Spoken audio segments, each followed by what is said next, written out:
Ladies and gentlemen, today on the program, podcaster extraordinaire. We're talking podcasting, intuition, mindfulness, and building your own thing with DrumEyo podcast host Seamus Evely. This guy has a great story. You ready? Roll intro!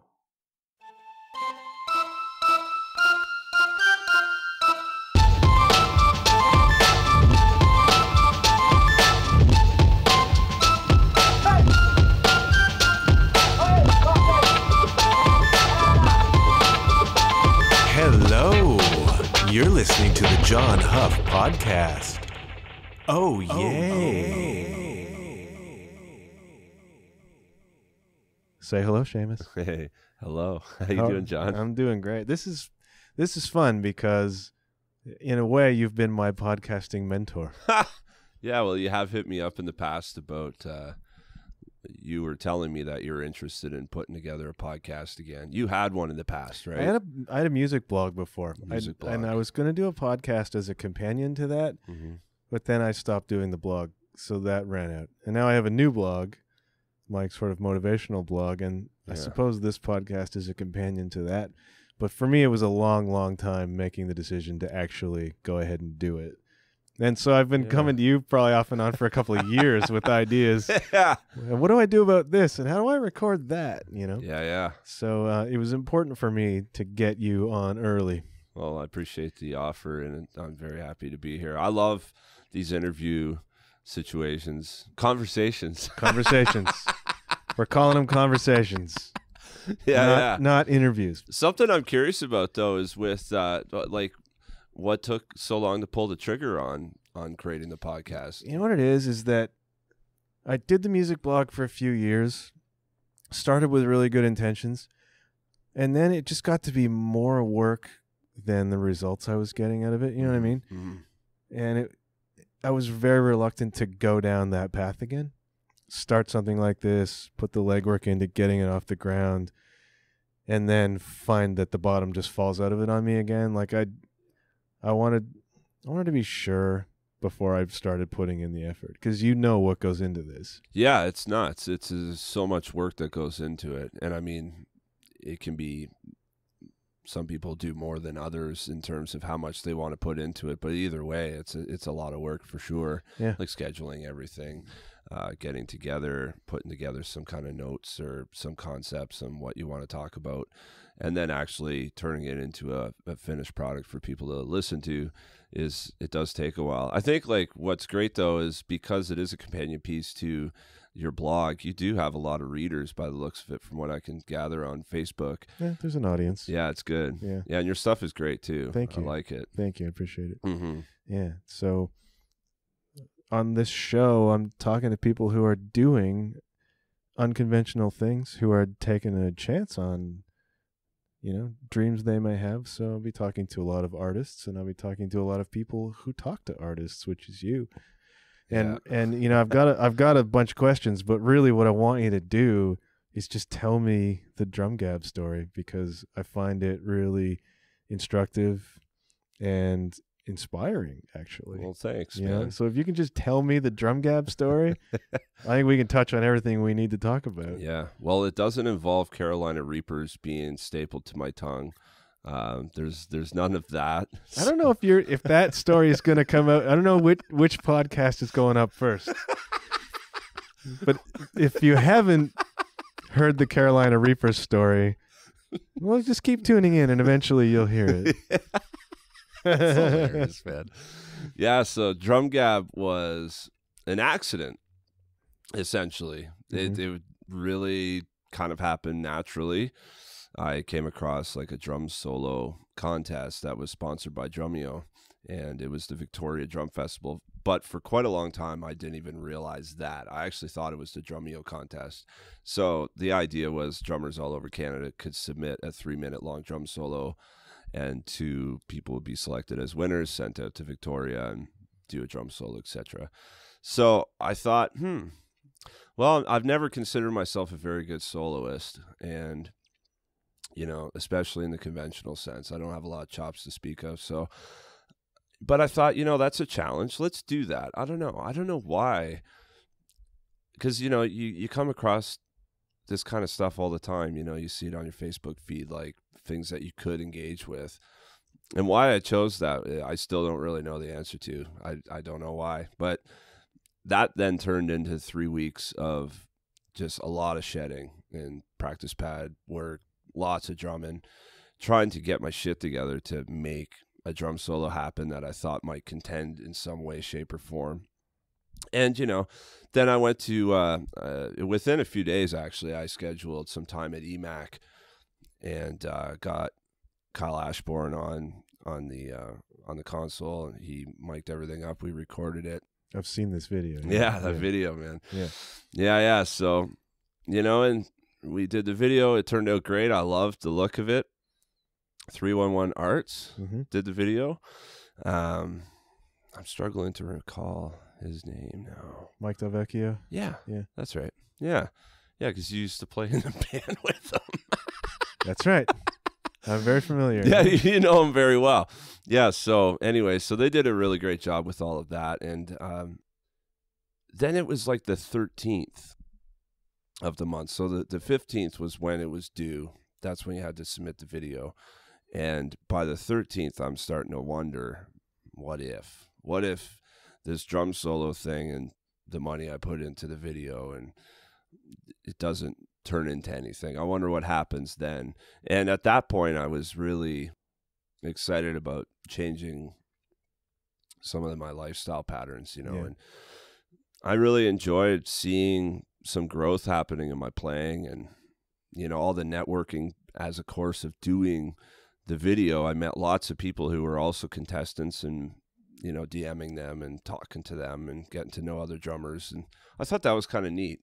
And so then one of the contestants, Rob Ryan, he's actually from Grimsby. Do you know Rob? Yeah. Yeah. So, because he's played some... did you meet him at the Long McQuaid I did. Drum Clinic? Yeah, but he was on my radar before that because of you and Nick Eli and just the people who have gravitated towards Rob. Yeah. So it was Rob who suggested, why don't you start up a blog? Because he did the same thing. So I thought, yeah, okay, that could be all right. At this point, I'm pretty open to anything, really, because, again, I wasn't too sure what to do after the drum solo video, and I kind of felt like I needed something to fill my time in a different way. So I just came up with the name DrumGAB. That was literally the night he suggested it. That night I had registered the name, bought the domain name on GoDaddy. So you jumped on it. You were stoked. Yeah. It was that night kind of thing. And the name just leapt into my head. It wasn't like, oh, what do I call this fucking thing? And it was like not even really much of a thought. It just kind of popped in. I was like, DrumGAB. But you had to act on it. Yeah. It was that night, man. And I believe even that night is when I started writing for it. Really? Mm-hmm. So it was just a blog at this point? Mm-hmm. Yeah, it was just a blog in the beginning. So I wrote about my experience doing the drum solo video. I thought that would be a good place to start.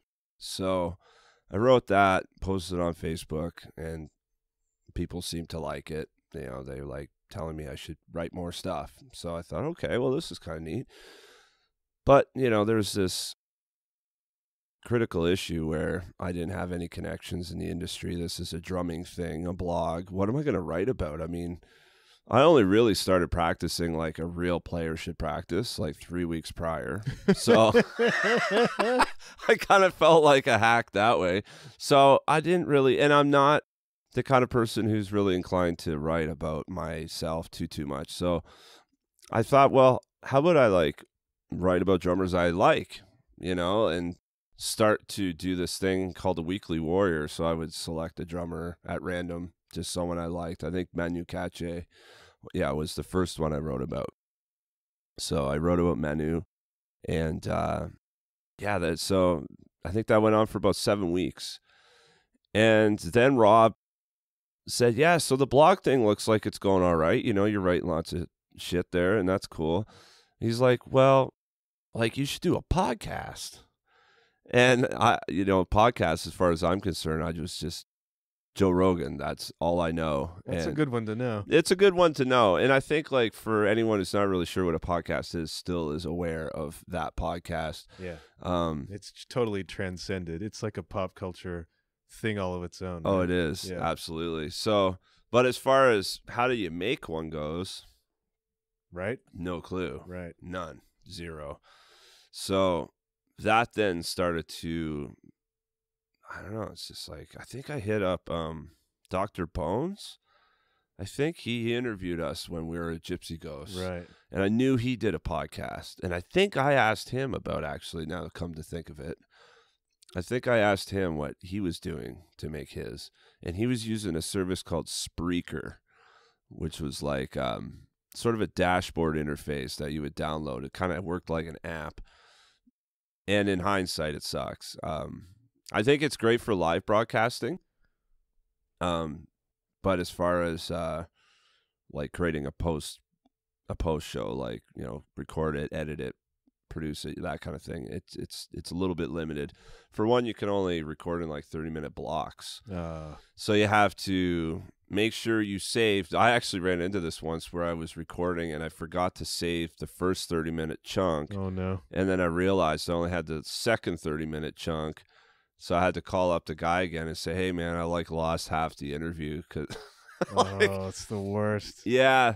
And the other thing, too, man, is like, I'd be the kind of person who would be really, like, it's those types of instances that would prevent me from doing something like a podcast. Really? Yeah, just the whole being on the spot, talking to someone you don't know, which is like 90% of the interviews I've done. Sure. They're not people I know. I don't have like a relationship or a friendship to keep me comfortable feeling. Yeah.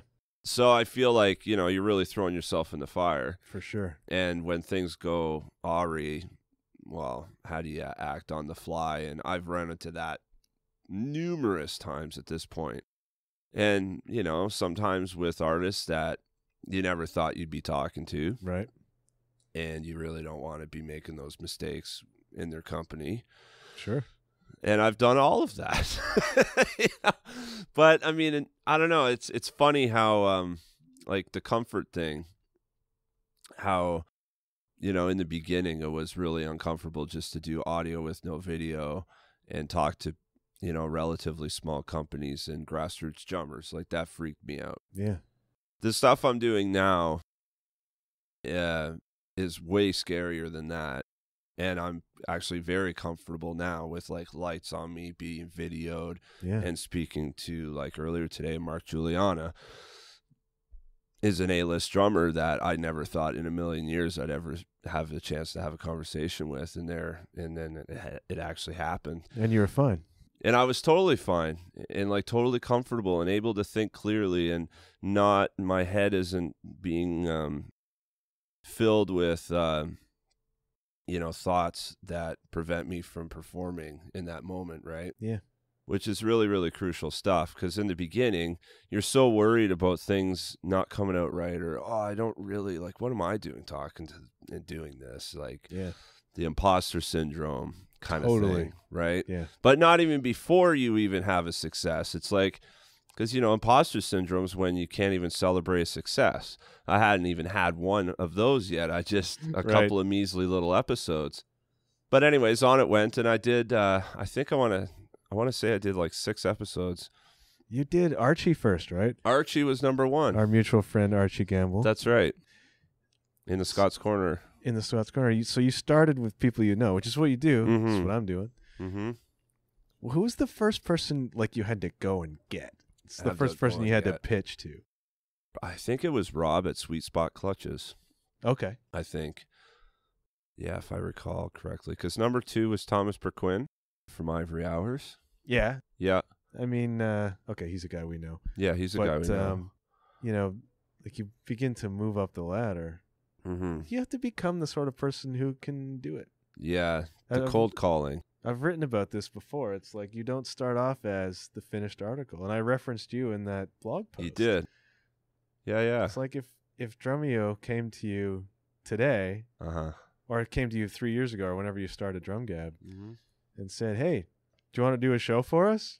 You'd be like, what? What are you talking about? Yeah. And that would obviously never happen either.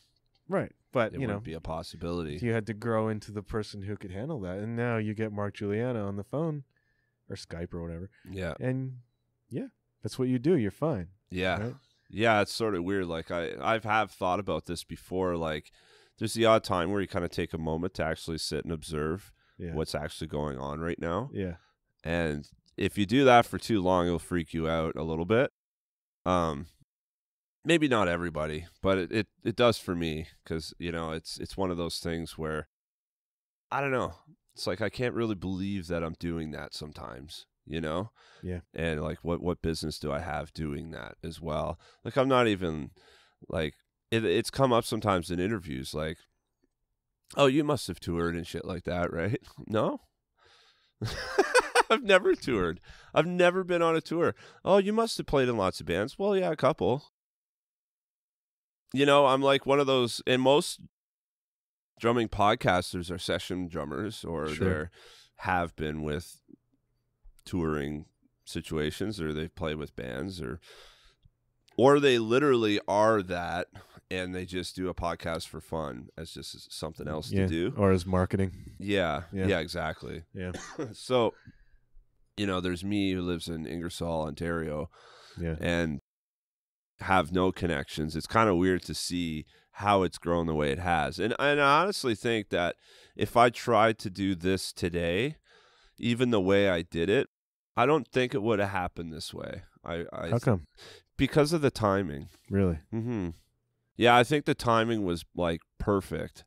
I had like that couple of years to work on DrumGAB, and it's funny because the time that I interviewed Jared, this is Jared from Drumeo. Yeah, Jared Faulk. Yeah. So I interviewed him in the September of 2017. And it was not a month or two later, Drumeo started their own podcast. And I somewhat arrogantly asked, and who's hosting that? And to no avail. I mean, he did get back to me and we talked about other stuff, but that comment I had made was completely circumnavigated. And then, it was just one of those things where it occurred to me, I'm like, right, they don't have a podcast yet. And then the minute I thought that, it wasn't like a week or two later, they announced their podcast. And then, we have corresponded through email, and I had made that comment. But let's step back in time. Well, let's just step back generally. This is not a drummer audience necessarily. For those who don't know, Drumeo is probably the preeminent online source for drum lessons on the internet. Yeah. Oh, yeah, without question. Drumeo's the big guys in terms of the drumming world. Mm-hmm. So when we're talking about Drumeo, it's a big deal for you to have been connected to those people. And you interviewed one of the top guys, which is Jared. Yeah, exactly. I interviewed him. And again, that was a cold call. There's a lot of cold calling. Oh yeah, for sure. In this industry. Absolutely. You're always talking to strangers, and you have to sort of pretend like it's hard to attach the image to the person when you're doing these things. Sure. You have to think of them as a person who wakes up in the morning, brushes their teeth, eats some food, and what they happen to do for a career is play drums. Right. Yeah. And they may be one of the best in the world at it. Yeah. But you can't think of that, and you can't really attach your own personal fanfare to them either. You can't fanboy, for can't, sure. You have to be a pro about it. You do. Yeah, you got to come in with like an objective. Why are we talking? Yeah. And leave that somewhere else. And also, too, like comparing yourself to who they are is a really unhealthy practice as well. Sure. Because that could literally stop you from making those cold calls. So you kind of have to just pretend that they're just people, and that happens to be their name. And yes, they happen to be very famous in the drum industry, perhaps. And you just have to think of them as a person that way, and as well as when you're talking to them. Sure. And a lot of them, that's what they want, actually. Oh, yeah. They don't want to be, you know, drooled over during the interview. Oh my God, I'm talking to you. That kind of thing really puts people off. And most of these people think of themselves just as what I described. Yeah. You know? Yeah. I've interviewed some high profile people too for the Groove Machine, the blog I did. I talked to some pretty big names. Mm-hmm. Generally speaking, extremely humble, nice people. Yeah. You know, like there was none of this stuff. They were just happy to talk to me. Great. Yeah. And really, really nice about it. Yeah. Yeah. That's what you find most times. And I think, honestly, unless you're an exceptional talent and your attitude and personality can sort of be overlooked because you're on time and you bring the heat. Right. I have run into a couple of people I've interviewed where I could sense they understood who they were in a popular sense, and they definitely like cling to that a little. Really? Yeah, I've come across it before. It's not common. It's like 2% kind of thing, right, of all the people I've talked to. But, you know, there is like all of these components that make a person, and when you size up their greatness in that particular field or that activity or whatever not, there's a reason why they're great at that, and it's all through their personality. Sure. Right? It's not just I happen to be great at shooting hoops and I'm great at rebounds and I'm great at playing drums or whatever. It's like a whole, like, what got you to be great at that? Yeah, because nobody gets great without the work, right? Mm-hmm. So it takes a person who's willing to do the work as well. There's a drive there. Yeah. Right? And a lot of risk, too, to put yourself in positions where you might be vulnerable to get to that next level. Sure. Right. And so, like, they have a greater sense of humility sometimes as well because of it. I find, and I'll be perfectly honest, I know locals, like I'm talking Ingersoll, for an example. Yeah. You know, and in Abound, that they actually have way bigger egos than the like high level world touring. I make a real living with music. I sense way more of that. Like I've walked into bars before where it's like open jam. Yeah. And the drummer won't talk to me after I play. And even you intimidate them.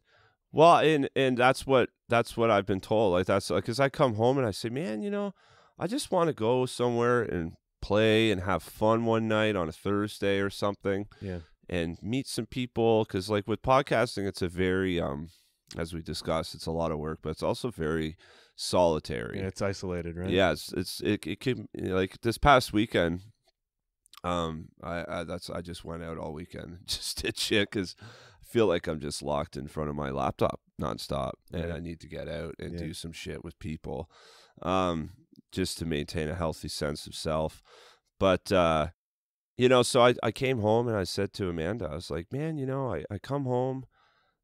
So I went to the bar and I did the open jam, and I didn't feel very welcome. I went back a couple more times, but I don't know if I'll be back because, like I said, it's like getting like this cold shoulder from the drummer, you know, and it's like, the fuck's your problem? And then before he plays and before I play, it's like name drop central. Oh, I played with so and so. Oh, and these guys are all jazz trained, and it's like that's small town shit though. Well, here's the thing. It's like the people who are at the highest level, people you talk to on your show. We all know in the music world that you, for the most part, don't get there if you're a bad hang. Totally. Right? So in some ways, you have to subjugate your ego to be accepted into that level. Because if you're a dick, it doesn't matter how good you are. You won't be on those big tours because people won't want to be around you. Yeah. And as great as those guys are, they're replaceable. Oh, yeah, because there's like a lineup of 20 other people waiting to get the seat. Totally. It keeps everybody in check. Yeah. Yeah. Yeah, absolutely. So what was going on with you?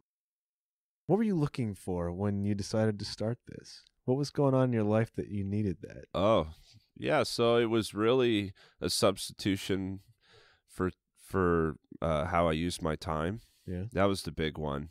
Yeah, like I was saying, like when I was doing all that practicing and stuff, I kind of noticed how that was, let's just say this, you don't get better at anything watching TV. Right, except watching TV. Yeah, you get great at knowing like the good shows, and I know the characters and shit like that, I guess. Right. But nobody is a proclaimed expert in watching television. Right.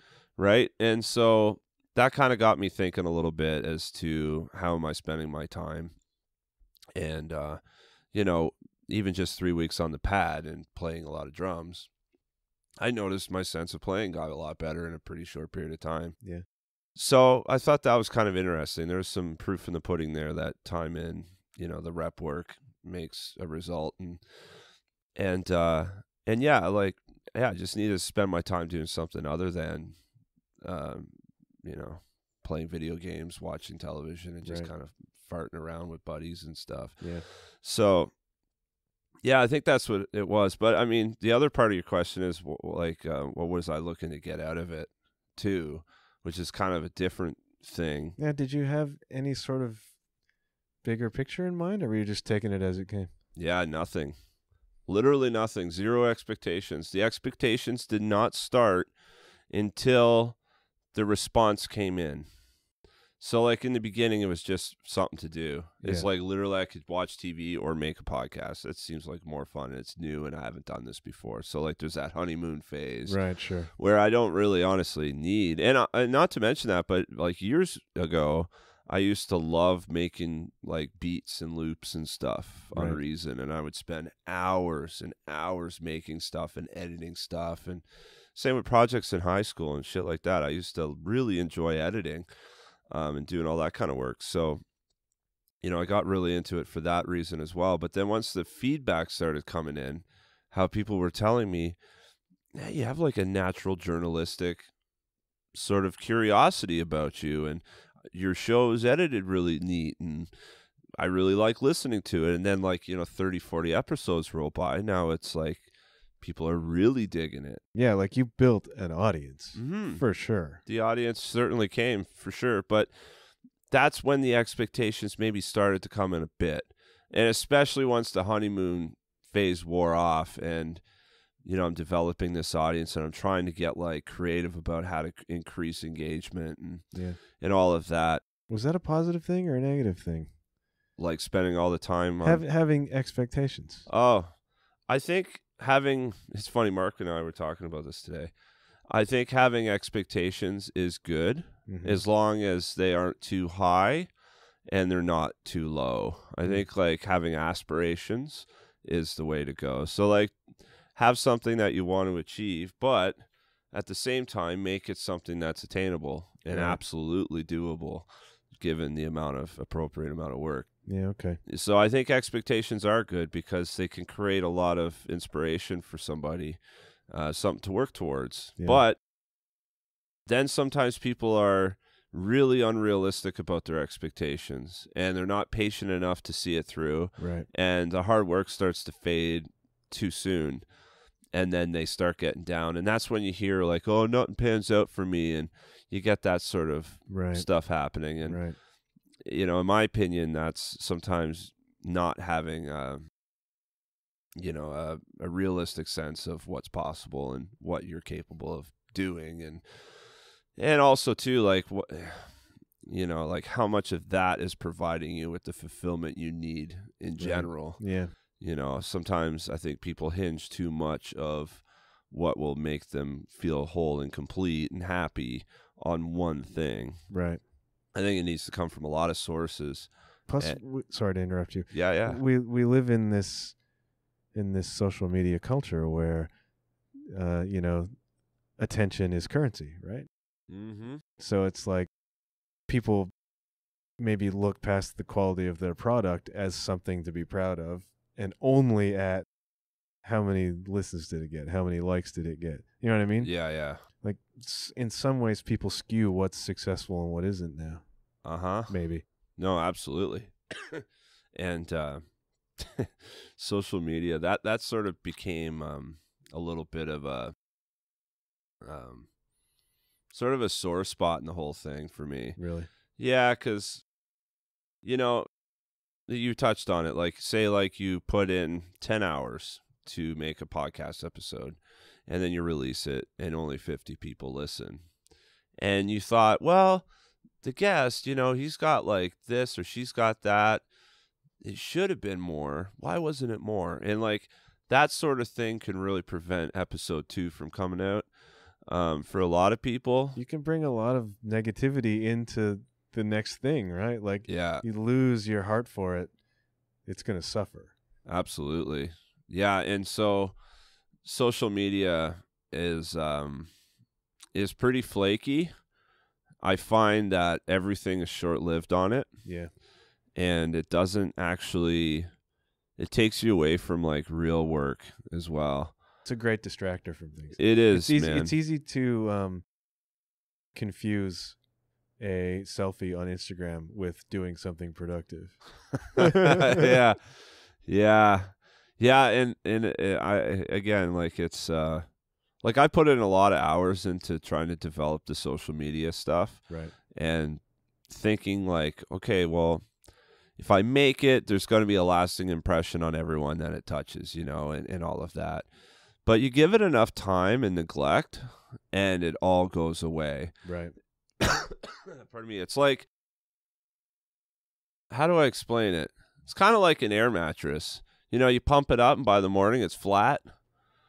You know, it's like that. Over time, yeah, you can pump it up, but it's just constantly just wheezing the whole time. You have to maintain. You have to keep pumping the fucking thing. Yeah, and is that pulling you away from actually creating your product? Yeah, it is. And it's also taking, like, and then, okay, then you have all the upkeep with corresponding with everybody, you know, with comments and shit like that. And right.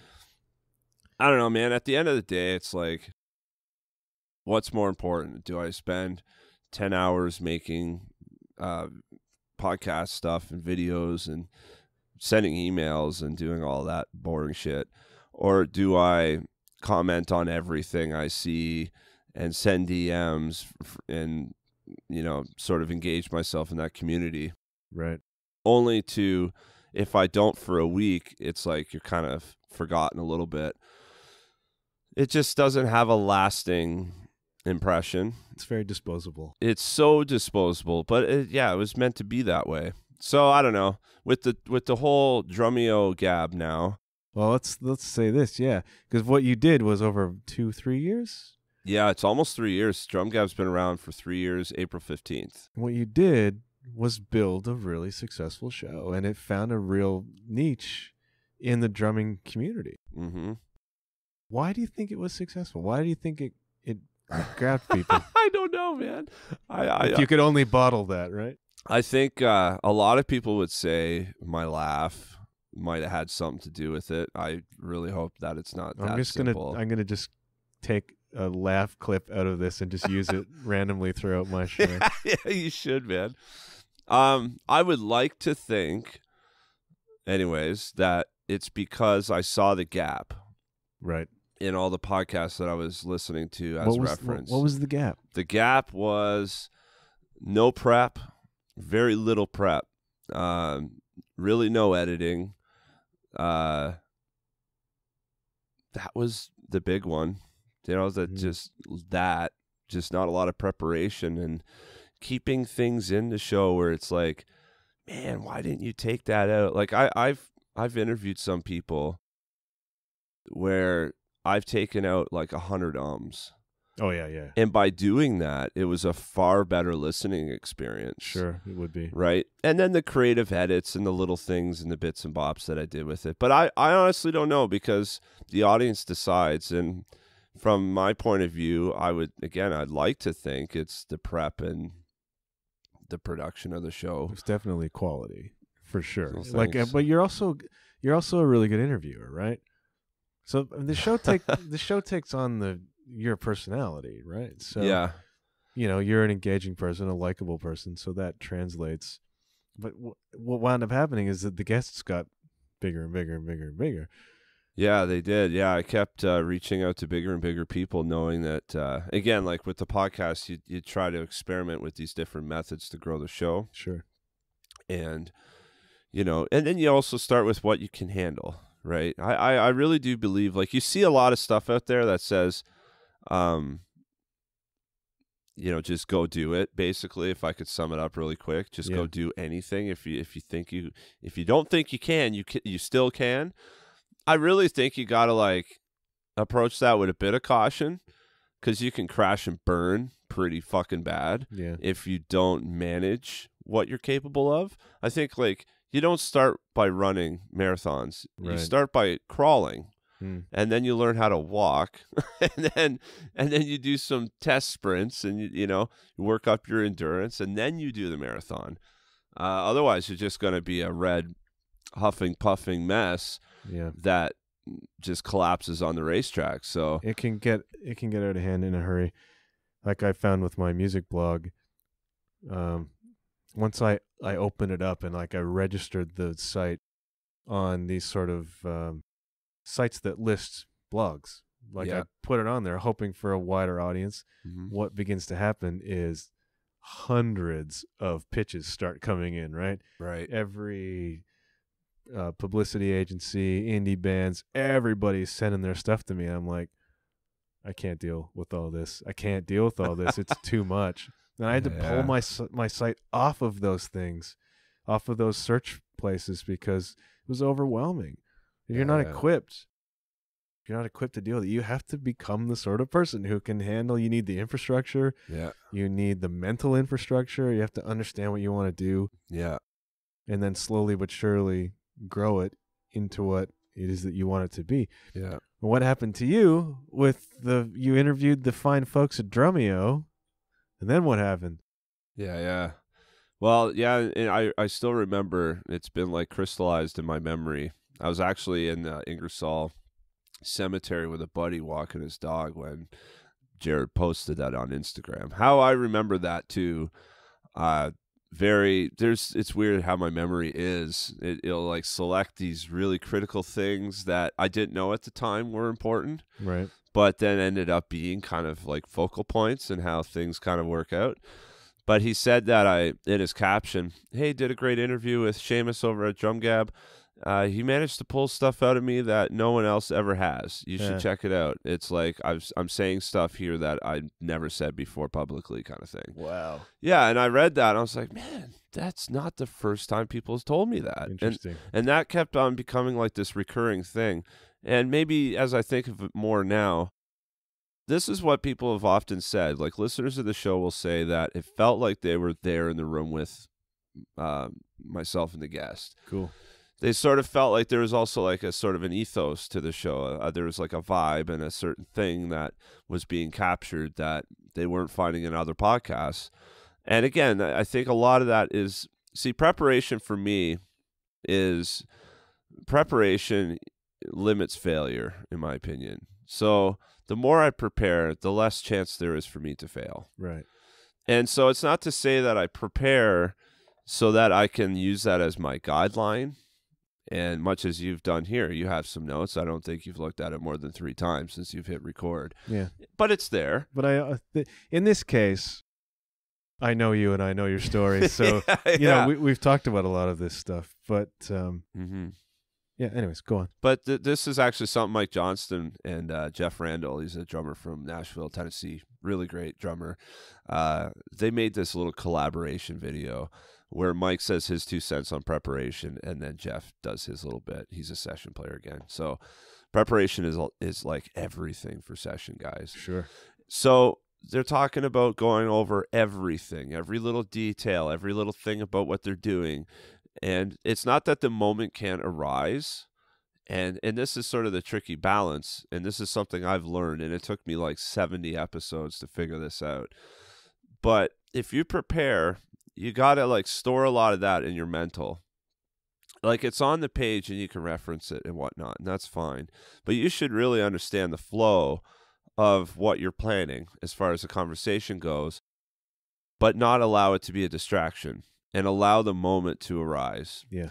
And focus like really, really intently on whoever it is that you're interviewing. This is like a skill set that took me a long time to develop, in my opinion, because I was so reliant on prep before, because that felt like my safeguard to keeping me from failing. This is all new to you, though, right? When Yeah. you started this. And like, you know, I'm pretty rattled half the time because, again, I kept booking bigger and bigger people so quickly. I'm sort of impatient as well. Right. So I wanted it to like grow quickly. So I kept reaching out to big people and putting myself in these kind of scary situations. But like when it's all said and done, you get through it and you realize, okay, well, that's another one I did. It didn't go too badly. I think that went okay. Becoming the sort of person who can. Yeah. Exactly. So, you know, so over time I started to understand that my preparation was still very important, but that using that to engage the guest is more important than listening to their response really intently. And that creates a really organic situation. Yeah. And it allows things to come up that you or them did not expect. And it also allows a more progressive flow as well for conversation. And, you know, like you can switch the gears every once in a while and take it in different directions, and it has some contrast, and that's fine. But like, I like to now ask a question that's going to leap us off into up here, and then we'll try to get hang time for as long as possible on that. Yeah, I see. And that's sort of the thing I'm looking for, is this like buoyancy in the conversation so that it can glide on that one topic for a long time. And then I'm like, okay, this thing's out of gas. Let's launch the next one. And that's how I run the interviews now. And it takes experience to recognize those points, those moments. Yeah.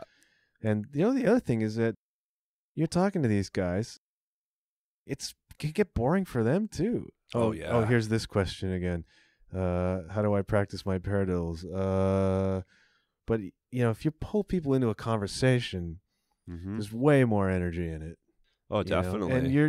And you demonstrated an ability to do that.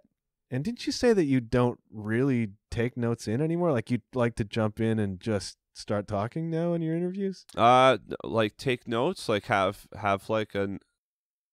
I thought I heard you say that somewhere. I've done that before. Yeah. So like, very commonly, what I'll do is I will hit record on everything, then make the call, and then they come on the line, and it's just like, hey man, how you doing? Yeah. It's really folksy. That's why people think they're sitting in the room with you, because they're in from moment one on this. It's like you called them together and let's see what he has to say. Yeah. And they're like sorting out their shit. Oh, fuck, my video's not working. How do I do that? Oh yeah, it's this button here.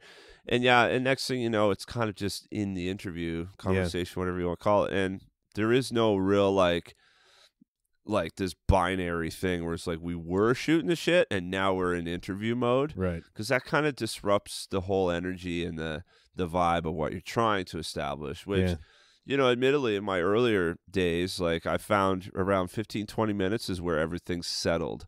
Right. You know, it was like you take like a cup of dirt and water and you shake it up. It's like 20 minutes later, it's clear again and all the dirt is on the bottom. Now you're talking. Now you're in. Now it's like pretty much 5 minutes and we're good to go, if that. Right. You just get better at it. Here's the other thing I do too, and I don't know if this is bad or good. I'm like one of the only, if not the only guys who, during an interview, never really praises or even properly introduces the guest. I actually do all of that at the very end. Right. So when we start the podcast, you know, it's like, hey, we're speaking with Klaus Hessler. Actually, in Klaus Hessler's case, I actually did do kind of he did this and he did that. And I thought I'd try, and it's like, I don't ever really do this, but I'm going to try putting in like his accolades and like who he is and what he's done. And then I listen back to it, I'm like, no. Doesn't feel natural, right? No, I don't like that. Yeah. So like hopefully listeners of the show or the guests don't feel like I'm being too informal about things. Right. But I've always found by not excessively praising them in the very beginning of the interview and just kind of just shooting the shit, always set things up better. I think you want to get the real person on the line, right? Totally. And the real person is who comes out in a conversation. Yeah. Right? Yeah. So you try to frame it that way.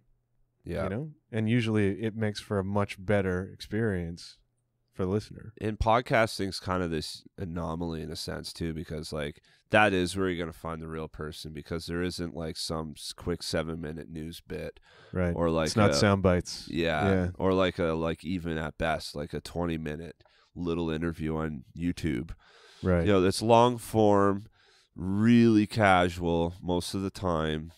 And that is like this really unique little snapshot of a moment that not many people get to experience firsthand. So like by bringing them that kind of media is kind of a unique experience for them. And yeah, like things come up that you would not expect. That's kind of weird. Like today, you know, saying to Mark, I was like, we were talking about sort of like the highs of playing, you know, how you just get into like the zone and all that shit. And I was like, I wonder if it's like drugs, where like, say somebody's prescribed back pain medicine, like they're given some kind of crazy oxycodone or something, and then like over time your body adjusts to the dosage, and then you have to keep increasing the dosage. Right. And I was just wondering, like, if that's what it's like for musicians. Like, do you have to like keep upping the ante with what music you're performing to keep getting that high? Like, once you've tasted it, can you ever get, you know what I'm saying? And like, we had like a pretty crazy conversation about that. It's like, I had no idea that was going to come up. It just kind of popped into my head. And that's the fun thing when you get good at rolling with it, you know, which is a learned thing. Yeah. I mean, you have to be conscious of it, and you begin to learn how to subtly guide a conversation, but also let it go places. Totally. That's when you get this weird gold. Yeah. Which is really super cool. Yeah, for sure. And it's fun. Like, it's just really fun to listen to. As a listener to your show, that's the stuff that's really cool to listen to. Yeah, that's a good way to put it, like controlling it, but allowing it to kind of do what it's going to do. Yeah, like you begin to recognize where, okay, this thing is not, this little tangent's not really yielding much. You can tell when the energy drops from the other side of the mic, too. Totally. But, you know, it's cool, but with regard to your story, you built this show. It became a success. You started getting Dom Famulero, Annika Nilles. You had big drummers on your program, and you interviewed them well. Thanks. Then what I always say to people, and I try to remember myself, is that good things happen when you put yourself out there. Sure. You put yourself out there with the show in a courageous way, because it was not easy for you to do. Yeah. And then the Drumeo thing comes along, and so now DrumGAB is Drumeo Gap. That's right. You've actually been pulled into the Drumeo world and are producing a show for them. Yeah. I'm officially just signed the contract about a week or two ago as a contractor for Drumeo. You know, making content for them now, and yeah, I mean, and the opportunities, I hope. You know, like I sort of have like we're getting back to expectations, right? Yeah. My expectation, I suppose, is I don't want to always be a guy who does Skype interviews and the odd face-to-face. I wanted to travel and have nice, good quality camera equipment, do like mini doc style interviews that really I try to burrow that footage, like the cameras, the mics, burrow that as far deep as I can into that person's life. You're like drumming Anthony Bourdain. Yeah, that type of shit. Yeah, like, you know, film a little bit of like kind of mix up a vlog-ish style, sort of a guerrilla style of filming on the ground, boots on the ground type of thing, and getting these really great interviews and maybe following them to a rehearsal and, you know, stuff like that. Just spend the day with them. Yeah, who knows? But that's sort of like, that's, I guess, my big dream now. You know, like that's kind of like what I want to be doing in the future. And I hope that as I develop this relationship with everybody at Drumeo, that maybe that could be something that could occur in the future. Like I know that they're doing this, I don't know how much I can talk about it, but they're doing this this type of, I don't want to call it a camp, but they're having artists come to the Drumeo facility at some point, probably in the spring, and people can tune in live through their device or computer or whatnot, or actually be there. And, you know, Jared wants me to interview on location. Great. You know, while this is all happening. Yeah. And grab any interviews while I'm there. And that's what I would like to do. Actually be in the room with them and soak it in. Because, like, I've had my taste now with a few face-to-facers, and they are so much better than Skype. Skype to me now is kind of like... Bit of a letdown. Yeah. It's like, well, it's enabling me this privilege. And I don't have to, like, fly or drive to Jersey to go see Mark, for an example. Yeah. Or Klaus in Germany. Yeah. I can literally call him on my computer, and that's pretty rad. And I can have a fairly tangible experience there. And that's pretty unbelievable. And it's really kind of shitty for me to even, like, have anything bad to say about that. But it can't be overstated how much better it is to be, say, with Tommy Igoe in a hotel in Victoria, drinking and eating while talking and creating a podcast with him. That was a great episode. I loved that episode. Yeah. And, like, the energy was there. And, like, the waiter coming in, oh, would you like more of this or that? Like, it was fantastic. If you can imagine the difference in intensity and engagement between a straight-up phoner interview versus a Skype interview where you can even just see the other person. Yeah. That levels up in intensity. And then to be in the same room is the peak experience. So could you have possibly seen any of this coming 2-3 years ago when you were starting DrumGAB?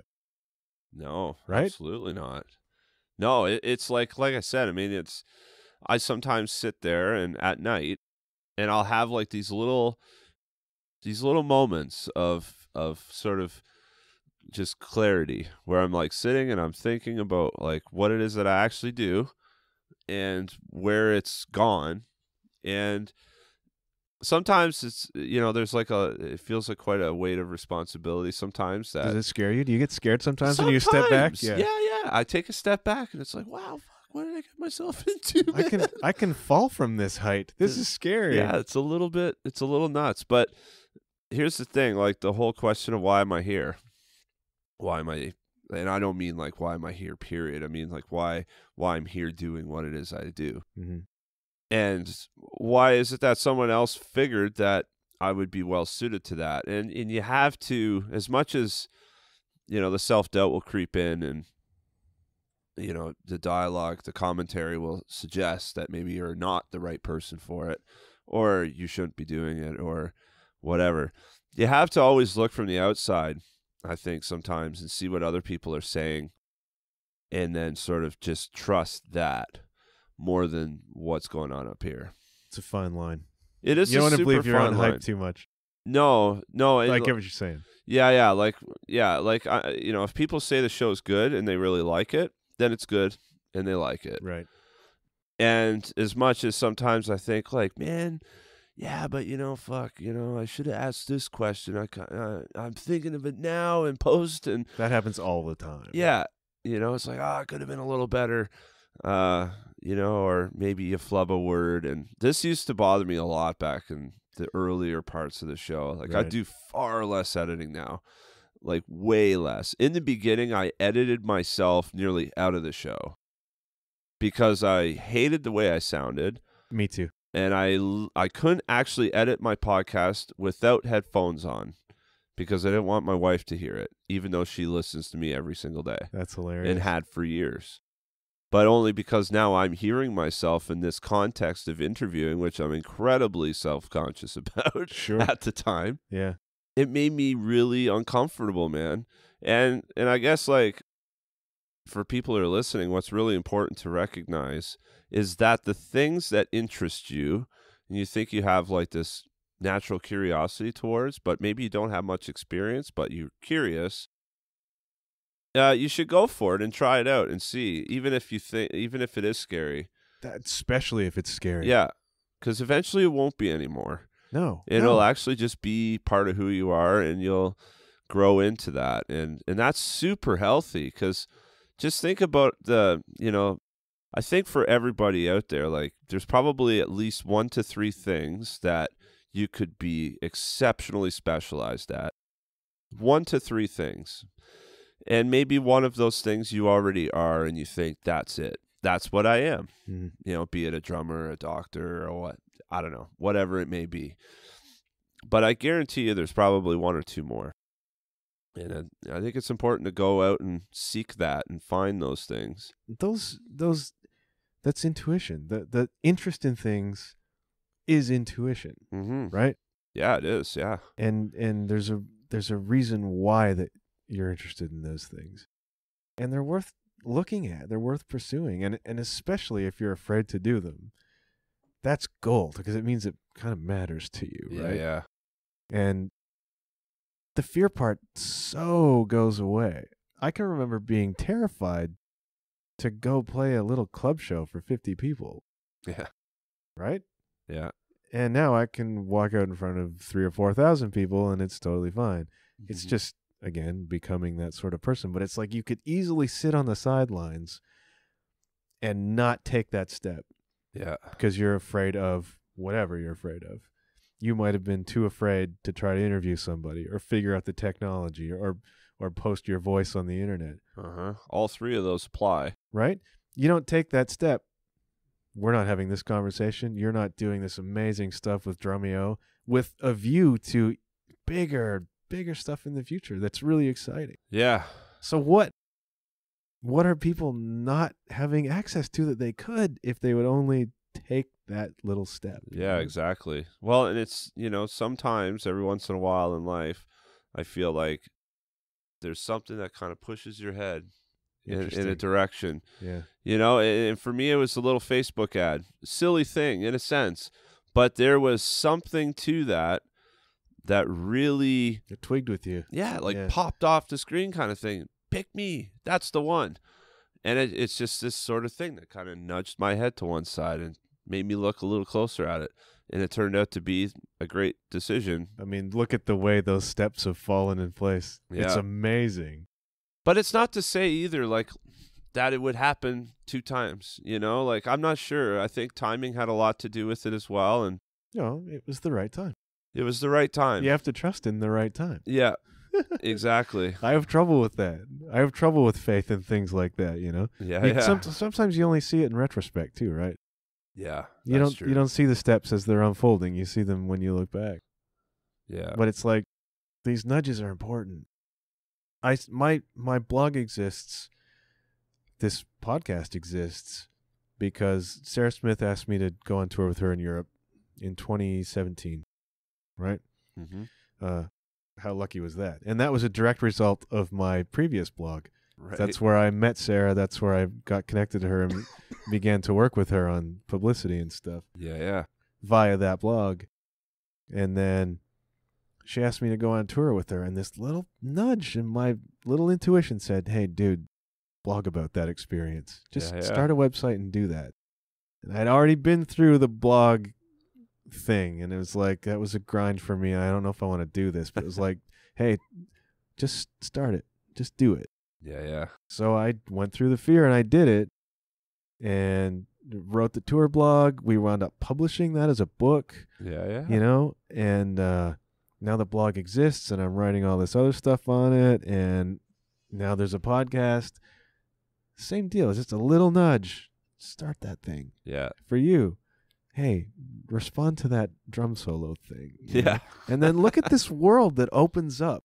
It's really crazy because the whole thing's like a giant crumb trail. Yeah. And all you have to do is just look for the next one and the next one. And it's usually, you don't really have to look all that hard either. I find it's actually sort of the next natural move a lot of the times. Yeah. And these little nudges too, I don't even think you really have to look for them sometimes. I think they sort of intersect your path. Like you're walking along here and then it's like you come into a junction. Do I make a left or do I make a right or do I keep going straight?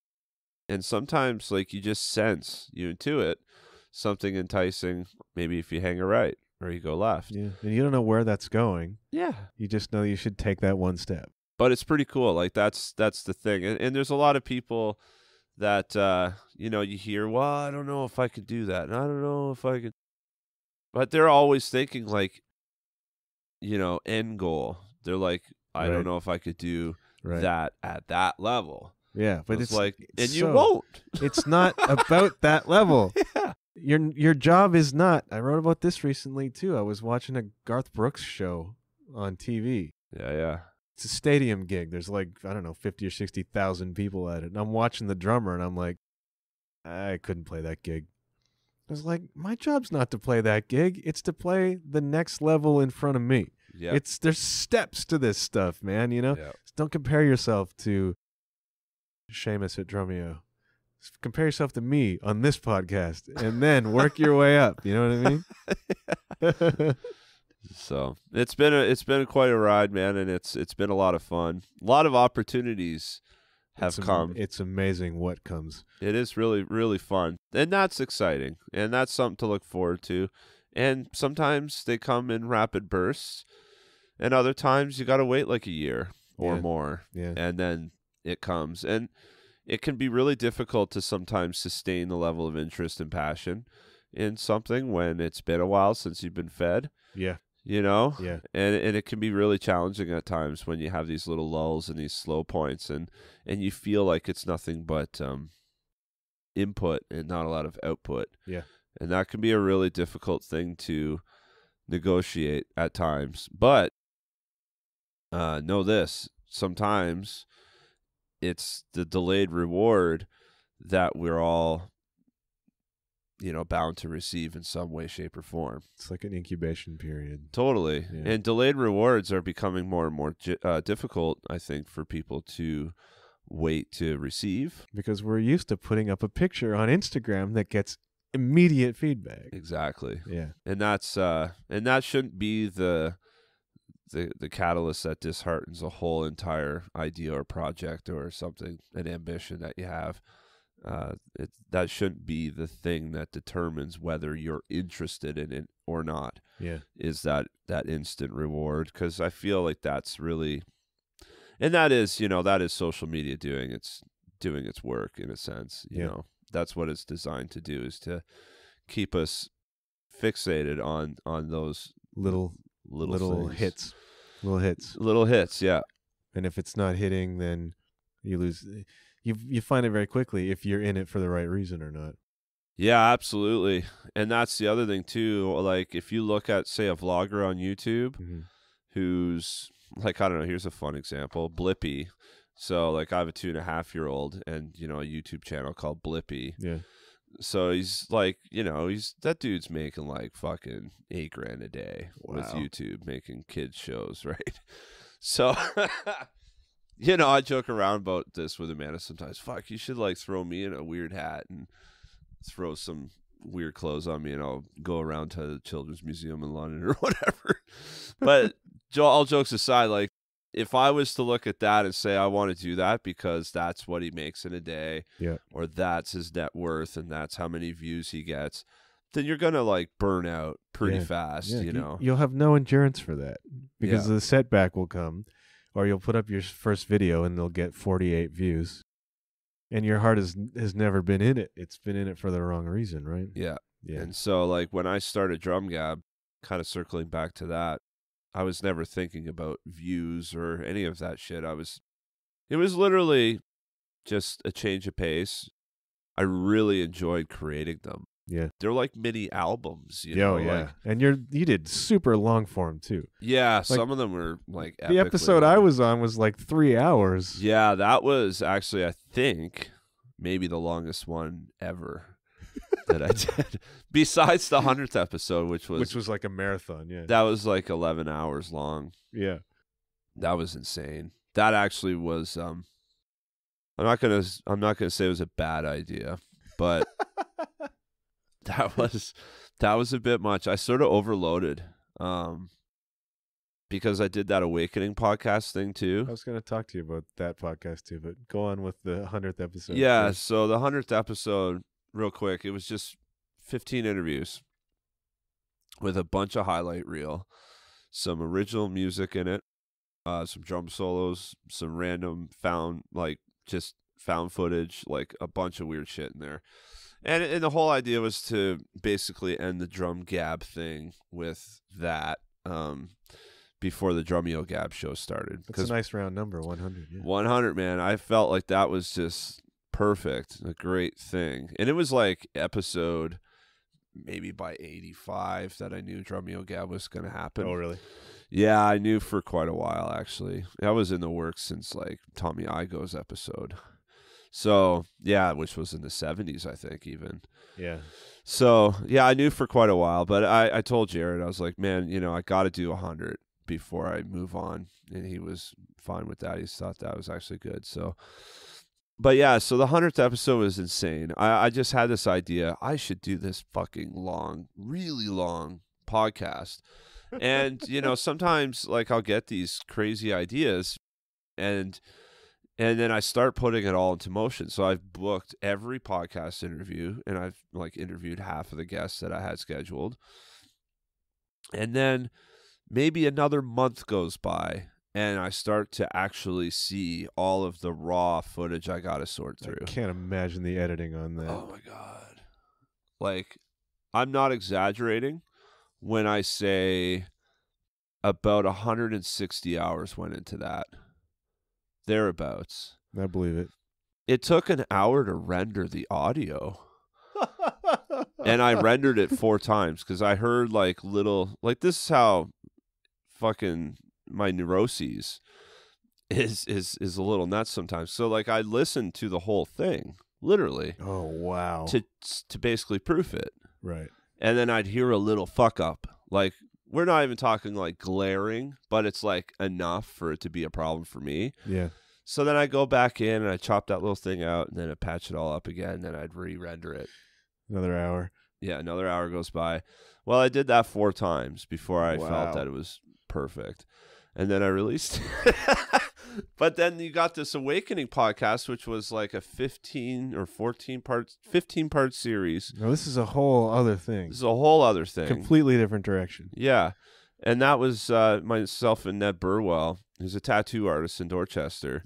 And we decided that after he wrote his book called Beloved, that we would do like a deep analysis on the book chapter by chapter.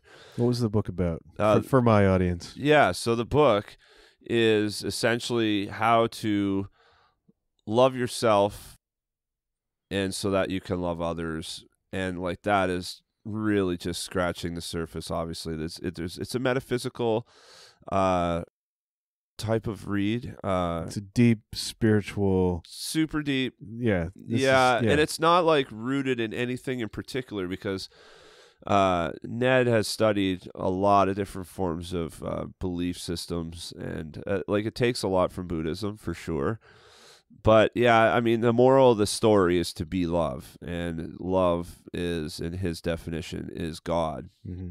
So be God is essentially what the book is called in a sense. Yeah.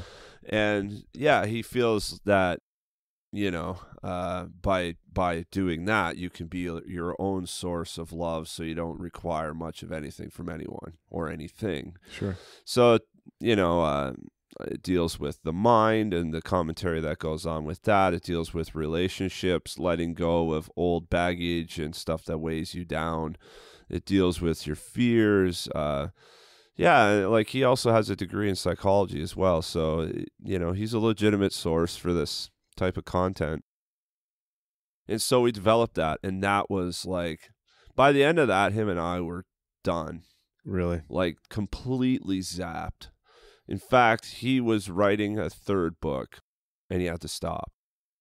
Had to charge up again. Yeah, like I feel like that project pretty much, it kind of did him in a little. Wow. And, you know, the other thing is, you know, so like around the time that we released that book and the podcast series, which came out in November. So my son was sick in the hospital for a while.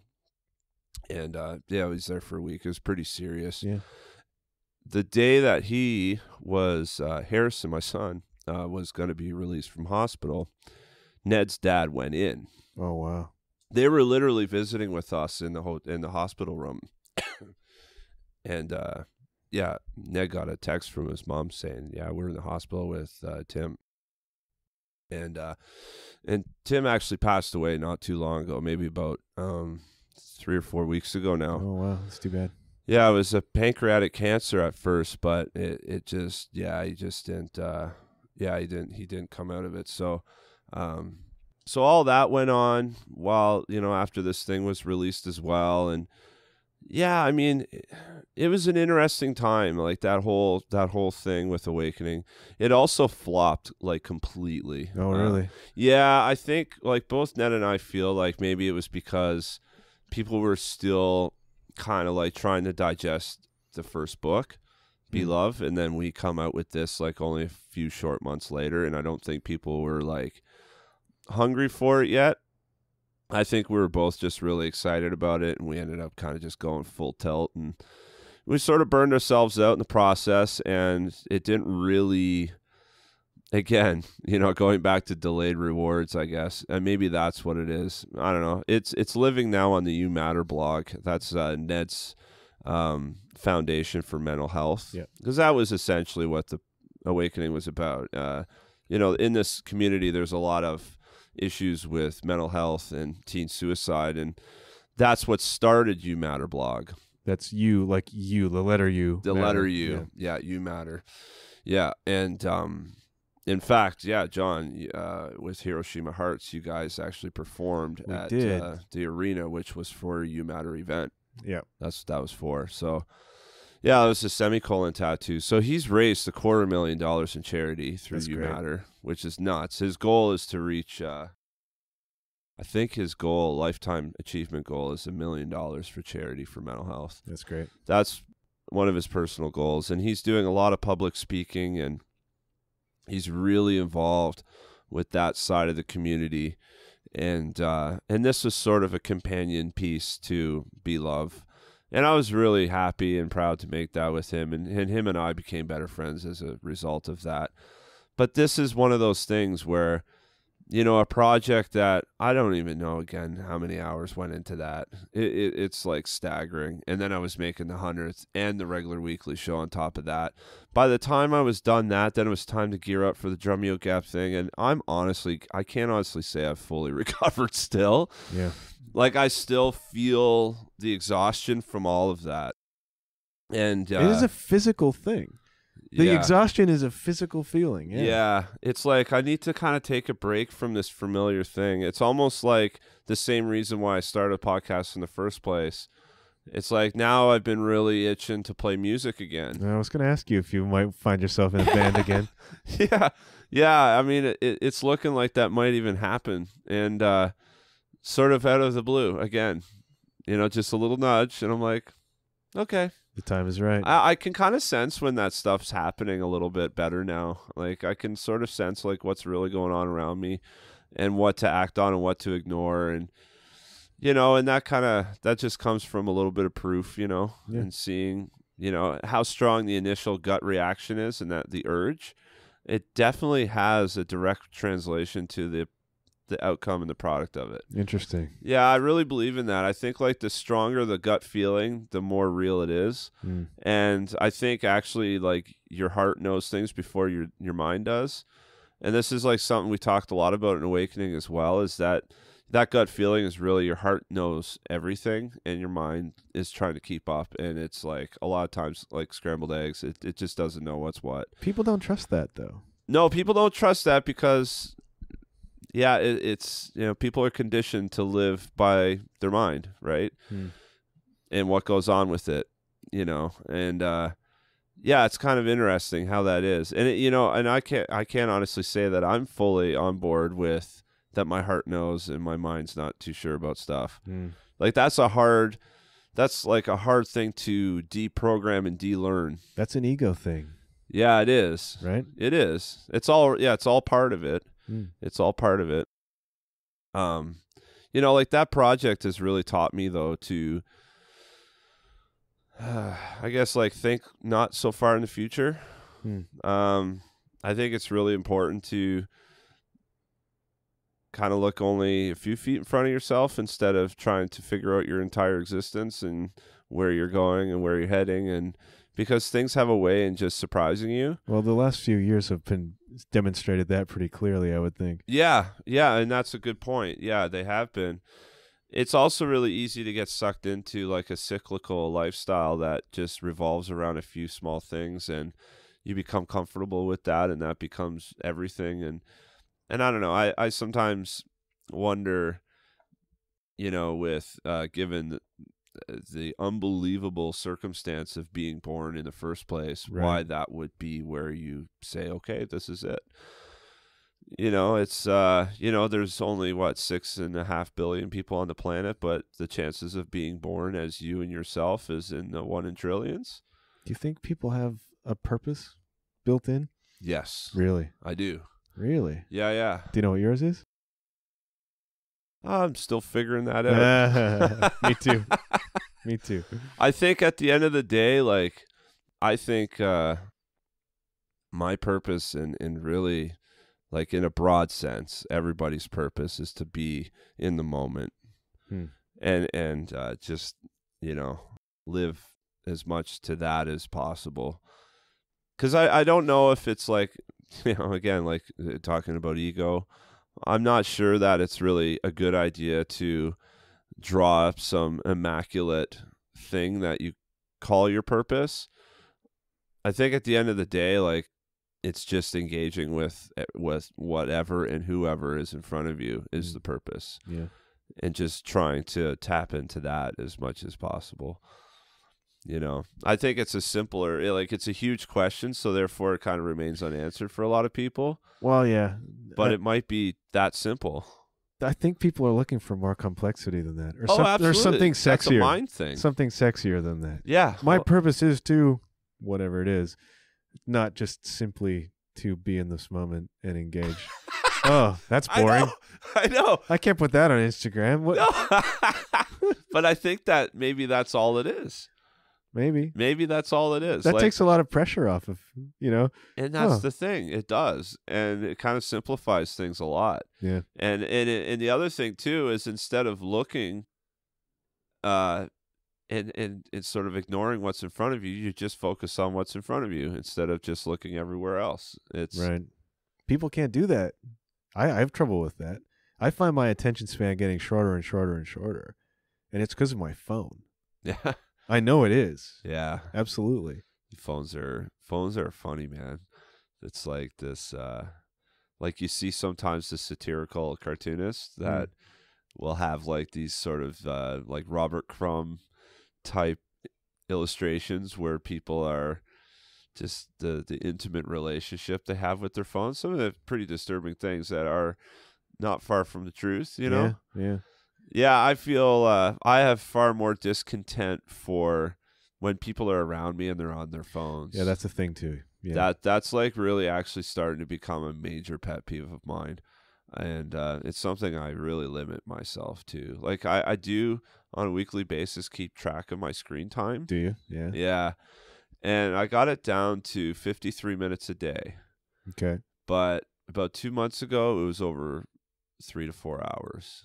I think that's pretty normal. When I was really, and here's the thing too, this is sort of a caveat to that is, if you say, well, I have a brand like DrumGAB. Right. I'm investing in my brand by being on my fucking phone nonstop. You are obligated to monitor your feeds. Yeah. Respond. So it's sort of camouflages now this addiction as something that's productive. Right. Which is quite a facade in my opinion. I don't know. It's but here's the other thing. None of what's happened to me would have been possible without it. It's all on the internet. Yeah. Podcasting too. Yeah. The whole thing. None of it would have ever existed if I didn't engage in social media and essentially my phone. I know. But I was more than okay with it though for 1.5 years, 2 years. Yeah. And it's only now that I'm starting to feel disgusted with it and starting to also see how much it's actually benefited my podcast, right. Which, believe it or not, is far less than I thought originally. Really? Oh yeah. Yeah, dude, it's you know what helps my podcast most? I interview someone who's fucking huge, Right. and then they share it on their socials. That brings all the people to and then it. it's like, oh shit, I've never heard of DrumGAB before. Oh, and then they listen. Shit, that was pretty cool. Let's check it out. Oh fuck, that's pretty cool. And then next thing you know, people are telling me that they're telling their buddies. Yeah. So now it's a word of mouth thing. Yeah. Has nothing to do with the internet now. That makes me happy, by the way. Word of mouth has been the best sales since there have been things to sell. Exactly, man. It hasn't changed. It hasn't changed. No, it's not that at all, man. It's still a real thing. And so the podcast wouldn't have existed or really worked if it hadn't been for social media. But the amount of investment, I use that term loosely, that I put into social media, it didn't really result in more podcast exposure. It was more just social media engagement for the sake of. Right. And now I realize that. So now it's Drumeo's it's their channel now. Yeah. Like, it's not even mine. That's off your table. It's off my table. And I kind of feel like I hit that at the right time, because I'm far less, like, I haven't posted something on Instagram today. The date is the 11th. I haven't posted in 6 days. Yeah. That's a lifetime in social media. It is. Yeah. Yeah, the last thing I posted was a repost for Richard Spavin, just saying that I interviewed him. Yeah. And the funny thing is it only felt like 3 days ago. Really? And then I looked at it and it said 6 days. I'm like, wow. You're disconnecting. I'm disconnecting. We're losing Seamus. I'm really noticing it. Yeah, I'm starting to kind of like intermittently flicker out a little bit. Yeah. And yeah, and I'm actually very comfortable with that. I think it's good, actually. I think, like, using it as a tool, and when you have content to put out there that's really relative to what you actually do, that's great, and that's fantastic. But as far as, like, the way it used to be, repost this because I think it's going to catch fire. Right. And then I get to sort of like get the high off of someone else's content and it boosts my numbers. Yeah. Well, none of those people even know I have a podcast. Yeah. Like, I've had, no joke, I've had 800-900 followers in a day from other people's content. Right. And I didn't have 800 or 900 new listeners to my show. Right. So what's the real value? Right. So, like, the key is get big people on your show, have them share your shit, and it will grow. Yeah. And that's that. Yeah. And then word of mouth from there. This is a good show. It's all very thin, isn't it? Yeah, it's just it's really, it's easily forgotten. It doesn't really it doesn't have a lot of mileage as far as value is concerned. It's very short term. It's designed to be that way, and it's a great marketing tool, and it's a great way to promote products and to just be an individual on there. And I find one of the things that drives me crazy but also makes me laugh, and you see this all the time. I get followed by singer-songwriters all the time because I play with singer-songwriters, and I'm always hashtagging singer-songwriter on everything I post. Right. And so somebody will follow me from wherever, Nashville, whatever. And so I'll check the profile and see who it is, And it's these people who are like singer-songwriter, and then all of their photos are just like selfies and TNA photos. There's nothing to do with music. TNA. Well, you've seen it, man. Oh, yeah. It's just like there's nothing to do with music on your entire feed. Yeah. And they'll have 1.2 million followers. You know what I mean? The TNA probably has a lot to do with that, right? It has everything to do with that. And I just shake my head sometimes like, what are we doing? What are we doing? Well, that's how fickle it all is, though, right? Yeah. With drums, like the TNA is chops videos. Right. So, like, that, like, it's like, oh, yeah, I just busted a nut on that chop. That's sick. And then, cool, on to the next thing. Yeah. But, like, the other thing, too, is, like, I've made videos. Like, for an example, quick shout-out, my friend Jeremy Schultz, he's walking across America in April. I heard about this guy. You told me. Yeah. So this dude's killing, and he's going to walk across America. He starts at the Brooklyn Bridge, and he goes to the Sundial Bridge in Reading. And so I, like, made a video to promote his cause. He's doing it for charity, right? Yeah, it's for Fight for the Forgotten. Okay. So it's Justin Wren, the big pygmy UFC fighter. It's his foundation. So anyways, man, I must have spent, like, Oh, because I was new with the lights. It was actually like my first real time using my new lights and my new camera, and I'm like learning about S-Log, and I'm learning about just all this shit to try to make my video look good and how to use the lighting, because I don't have soft boxes, so it's like really hard lights, and it's late at night, and I'm like, I'm not happy with how it's looking. It took me probably 4 hours to get the content. Wow. And like, because my camera died halfway through too. So of course it did. Recharge it as I'm trying to get the lighting working and all this. I mean, it's not to say that it didn't like get likes and all that shit, but like, you know, for the amount of effort that was put into it, it's like pretty disheartening in a sense to how like this fucking guy is gonna walk across America to raise money to help kids who are bullied in school and for people who don't have fresh water. Those are important things. They're pretty important things, and I think it's pretty commendable, and it's certainly more important than drum videos. Yet it's not. Yeah. It's not though, John. By the numbers, yeah.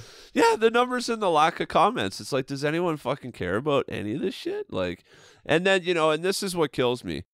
When you have like these, you know, these people who they just Google search a quote, right, and put it on a nice picture. Yeah, and now like they're a hero. You know, it's like, look, I'm helping humanity. I'm woke with my yeah, woke, yeah. You know, for the record, all the Ned stuff, he actually wrote all those. They're actually all original quotes. So whenever you see Ned post a quote, he actually wrote that. Plus, he's a psych degree, and he was a monk, right? Yeah, for 7 years. So, dude knows what he's talking about. This is real. Yeah, yeah. He's actually someone who lives the shit too. So I mean, so that's what I find funny though. Like, someone will put up like a quick little quote that they pulled off of Google, and that gets more attention than like something that's actually happening. Right. Guys walking across America. And it's not that I need like a pat on the back or whatever. I'm just like making an observation. It's not like I'm personally bothered by it really. Right. It's just on the whole, why is it that is more inspirational than something actually happening? Because people like sound bites. People like bite-sized spirituality. So right? Yeah. So it's super easy to identify with a quote from Lao Tzu and then feel like you're woke and not have to engage any further. You know what I mean? It's very thin. It's like culture. That's funny. Same deal, right? Dude, it's the same. It's just like with the awakening thing. I'm like, okay, seems like everybody really likes these little quotes and these little spiritual uplifters and all this. Well, that shit's like a shot of morphine to the throat with that stuff, right?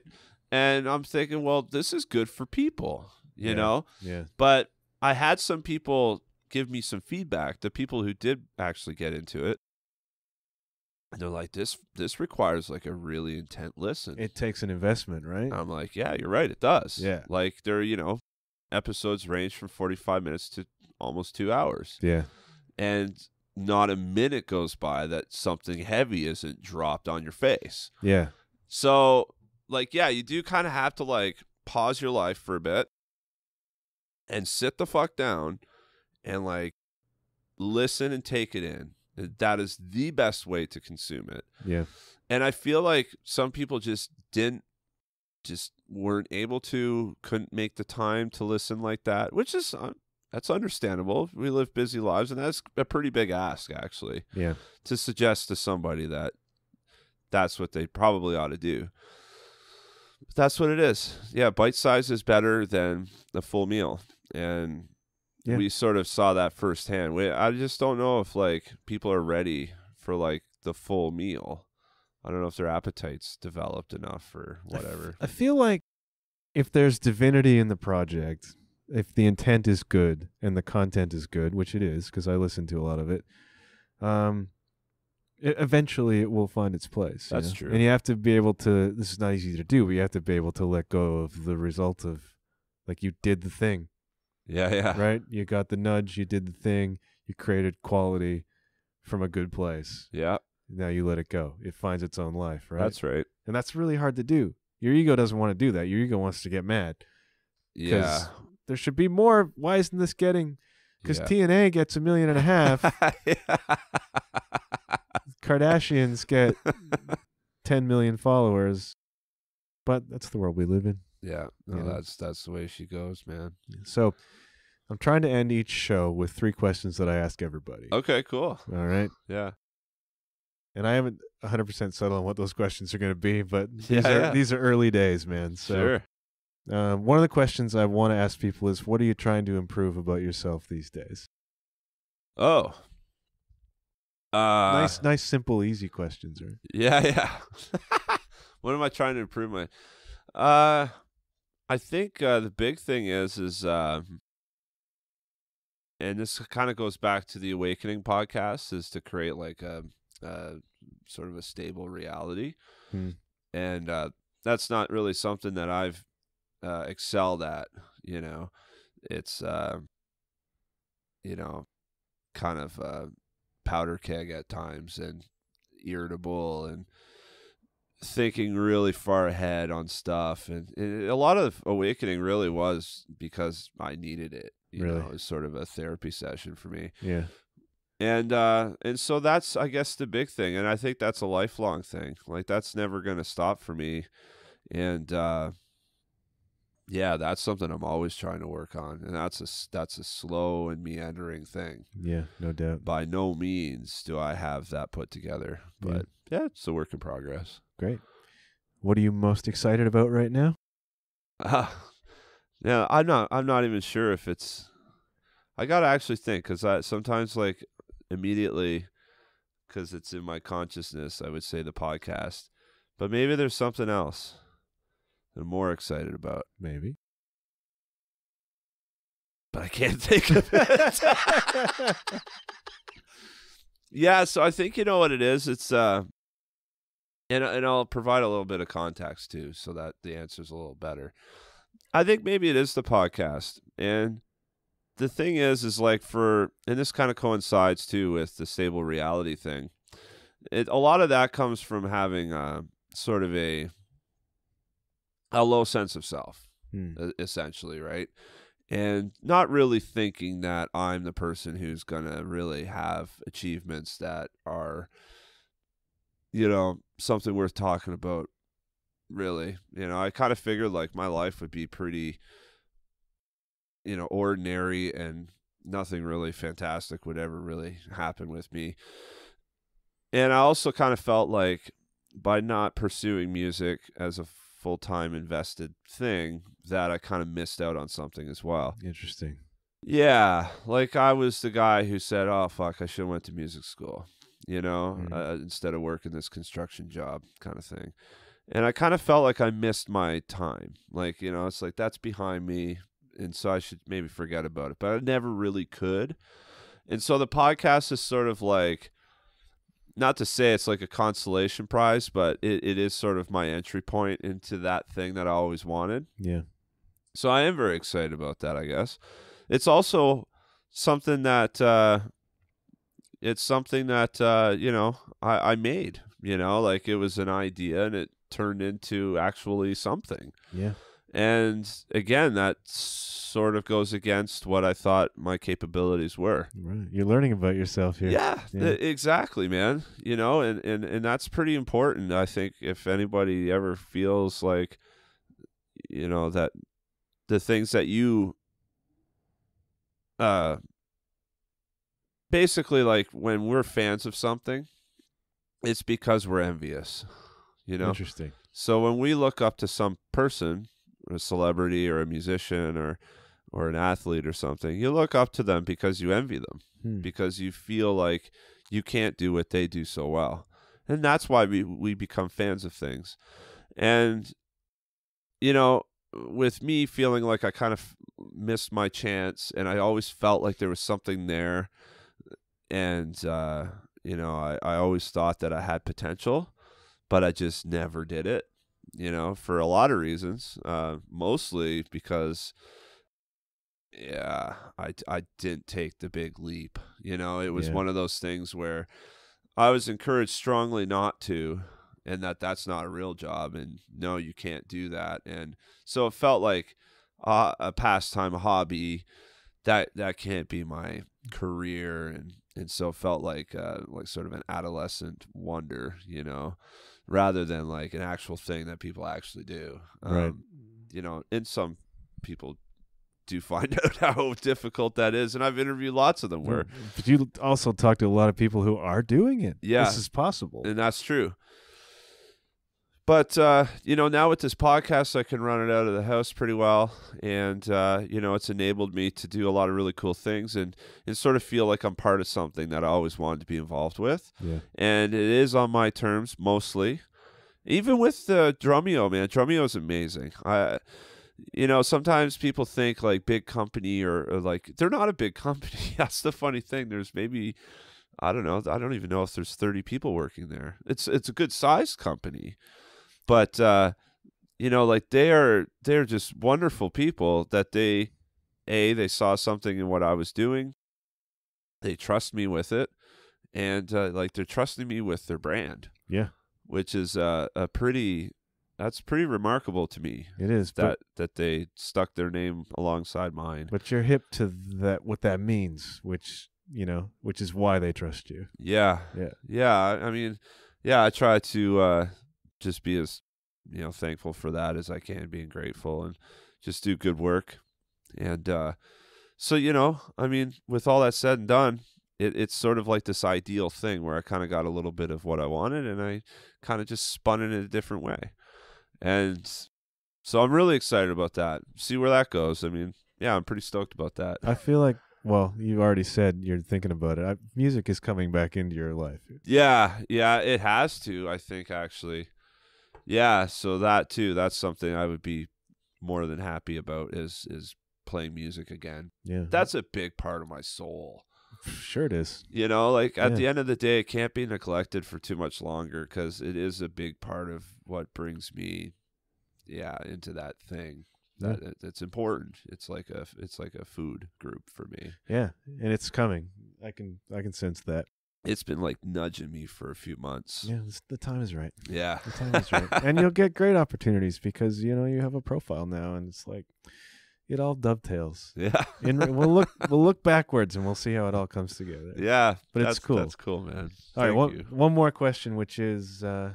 What message do you have for my audience tonight in your flower shop as we wrap up? Well, I think I had said it earlier, and that's the nudge thing. I think when I first heard about that was actually during the awakening sessions with Ned. He calls them angels. Okay. You know, and like depending on how far you want to go that direction with it, I think we could be safe to say that they're just intuitions at the very least. But listen to them and don't ignore them and don't judge something before you've tried it and seen what it is actually. And like, what's the worst that can happen? I mean, I remember when I was in high school, I'd be scared to death to ask a girl out on a date or, you know, hey, do you want to go to the dance with me? And like, how many times could I maybe had a date at the dance, but just kind of talk myself out of asking. Yeah. And that can carry well into adulthood with all kinds of different things. Oh, yeah. And that is the worst thing you could do to yourself. Why limit yourself? Because there's nothing to fear. Yeah. I mean, yeah, like what's the worst that can happen? Like, and a bit of humiliation sometimes isn't that bad. I mean, just look past it. And that's the other thing too. Like, a lot of this type of shit kind of boils down to past experiences. You know, I've been humiliated lots of times, and that might be part of the reason why I don't like the idea in there originally, you know, when I first started the podcast, of having my voice out there, because I've been severely embarrassed before. And, you know, I kind of like, after that, you kind of don't want anyone, you know. So having a podcast that's essentially broadcasted to strangers all over the planet is a little scary. You know? Yeah. But you're living with all of that history. They don't know any of that about you, or or what your past experiences have been like, or anything. So I think to not look back too much. It's nice to sort of reminisce sometimes and think about the good old days and all that shit, but you can't live there. No. I think you can't live in the future either. I think to have some aspirations is good, to keep you hungry for things and to feel like there's a purpose for you or something to work towards. But most importantly is to live in the moment that you're in, because anything can happen. And anybody who's listening that maybe has experienced unexpected tragedy will know that it can happen. And you don't know when. And so I wouldn't spend your time idly waiting for that to come up without having made some moves. Yeah. And do some things that may lead you to some really fantastic opportunities and experiences that wouldn't happen unless you kick the ball and see what's going on. So listen to your intuitions, live in the moment as much as you can. Don't live in your past too much, and don't live in your future too much. There you have it. That's my advice. That's good advice. That sticks to me all the time. Like that's literally like that's my mantra anymore. I try to think about that a lot. That's sort of like a thing that kind of helps realign me a little bit. Cool. Yeah. All right, man. Thanks so much for doing this. I really appreciate it. Yeah, thanks so much for having me on, John. This is a lot of fun, pal. We'll have you back around when we see how the Drumeo Gap thing goes. All right. All right. Sounds good, man. Cheers, man. Thanks a lot. Cheers, buddy.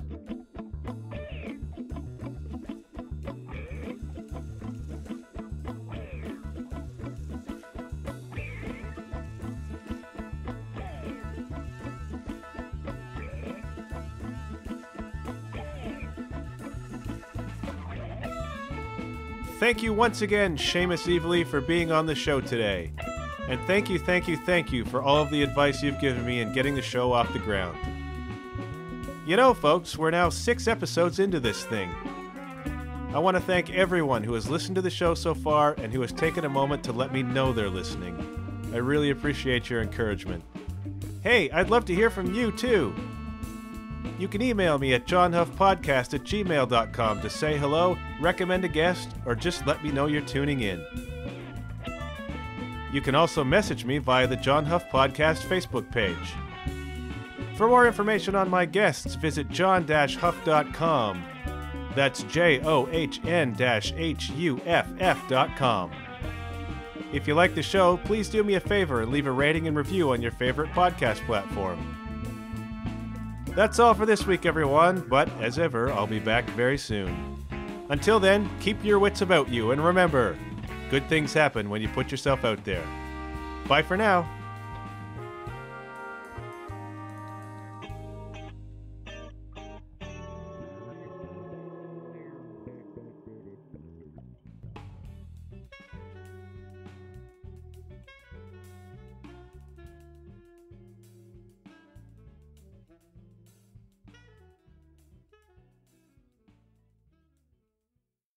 If it's Tuesday, I'm playing the Rock Pile in Toronto tonight for the first time.